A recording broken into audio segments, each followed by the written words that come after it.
আমাদের future plan কি সেটা বলো। আর ওইটা নিয়ে তো ভাবতেছি। আর তুমি তো জানো আমি অনেক জায়গায় চাকরি অ্যাপ্লাই করেছি।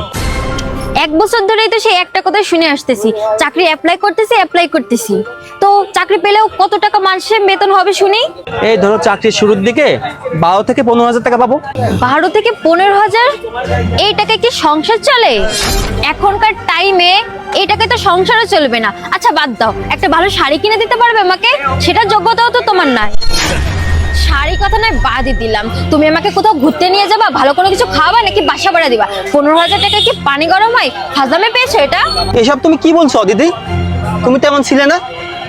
আচ্ছা বাবা তুমি কি চাচ্ছ বলো তোমাকে? কি চাচ্ছি? আমার একটা বিয়ের সম্বন্ধ আসছে। আমার বাবা আমার জন্য ভালো একটা ছেলে দেখছে যে মাসে 50,000 টাকা বেতনে চাকরি করে। সে আমাকে ভালোভাবে খাওয়াতে পারবে, ঘোরাতেও পারবে। সো আমি তাকেই বিয়ে করতে চাই। তোমার সাথে আমি সবকিছু শেষ করতে যাচ্ছি, ব্রেকআপ। তুমি ভালো থেকো, আর নেক্সট টাইম আমাকে কল করবে না, কোনো যোগাযোগ করে ট্রাইও করবে না। ওকে, বাই বাই। অদিতি প্লিজ আমাকে ছেড়ে যেন না। অদিতি, আমার 2-1 এর মধ্যে একটা না একটা চাকরি হয়ে যাবে। অদিতি প্লিজ যেন, আমাকে ছেড়ে যেন না। অদিতি প্লিজ আমাকে ছেড়ে যেন না। অদিতি দাও। অদিতি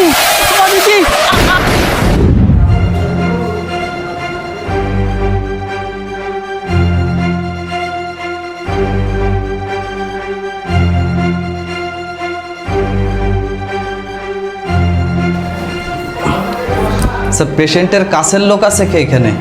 পেশেন্টের কাছের লোক আমরা এখানে কেউই না। আমরা রাস্তা দিয়ে আসলাম, হঠাৎ দেখলাম অ্যাক্সিডেন্ট হয়েছে একটা মাইক্রোর সাথে।